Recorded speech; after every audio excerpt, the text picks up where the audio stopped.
everyone, I'm Bee, and welcome back to Read and Roam.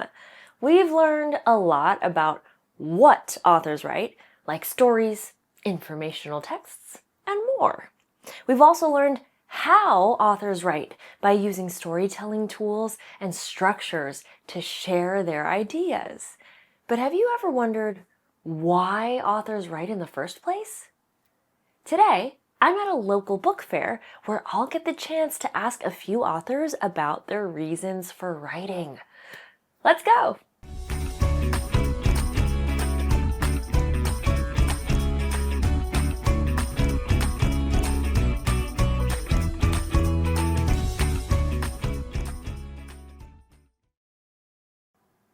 Authors don't just write things for no reason. Their goal is to affect readers in a certain way. We call this goal the author's purpose. Have you heard the word purpose? A purpose is a reason why you do something. So an author's purpose tells us why an author wrote something and how they want it to affect readers. For example, what's the purpose of writing a cookbook? The purpose is to teach readers to cook. What's the purpose of writing a fantasy novel? To engage readers with an amazing story. And what's the purpose of writing an advertisement for a computer? Well, to convince readers they should buy the computer. Sometimes authors have more than one purpose, but today we'll focus on the main purpose. For example, a history book can be super fun, but the author's main purpose isn't to entertain you, it's to teach you about history.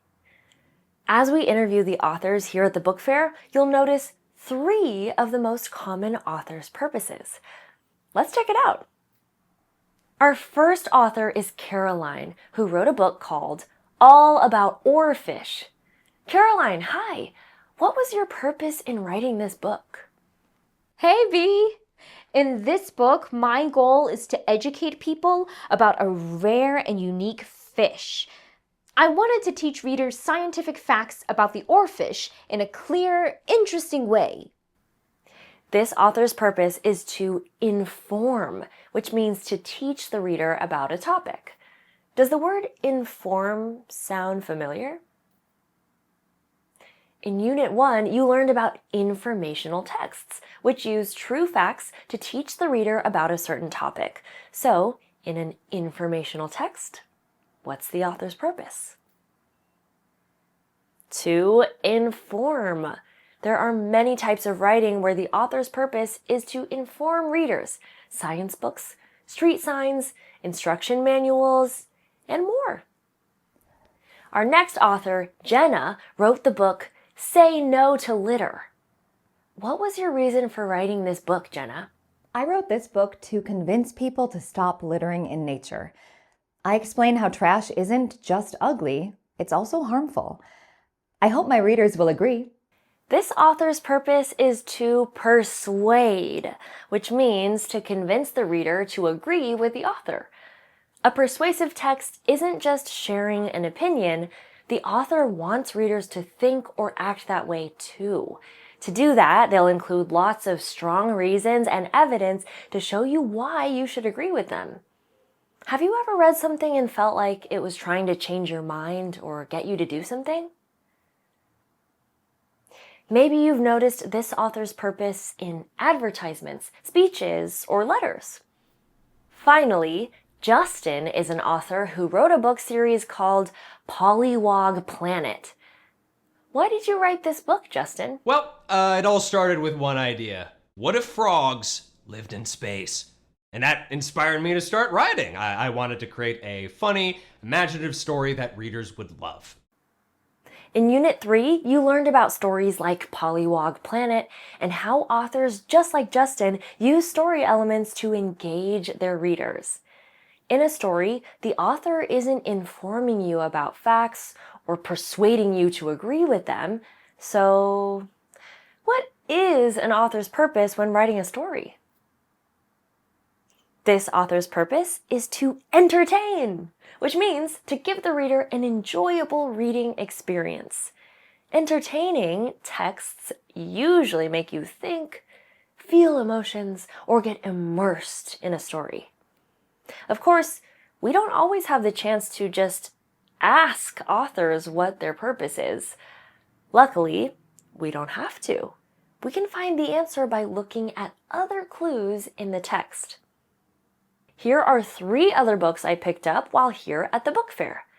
Based on the titles and summaries of each book, what do you think each author's purpose is? Pause the video to record your guesses in the guided notes.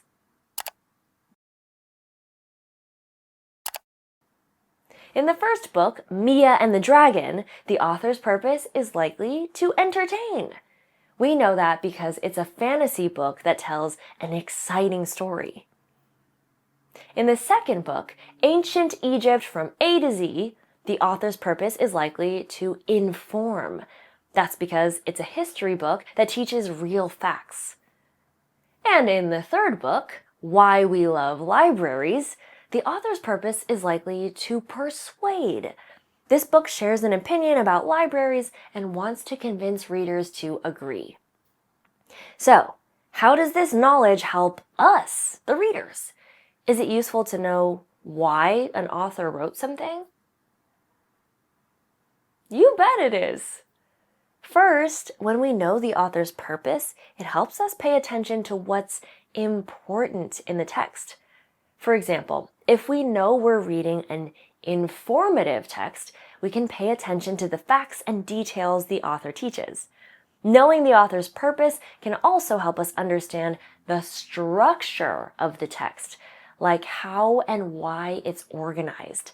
That makes it easier to read.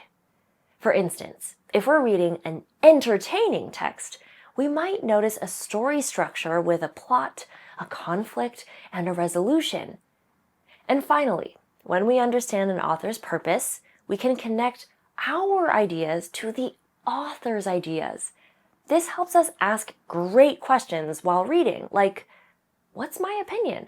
What did I learn? How did I feel? When we can connect our experiences to something we read, reading becomes even more awesome. Nice work today! We learned about what an author's purpose is and how you can figure out the purpose behind a text. As we continue this unit, we'll learn how language, structure, and other clues in a text show the author's purpose. We'll also think about how an author's unique ideas and experiences show up in their writing. But for now, I'm going to go buy some more books.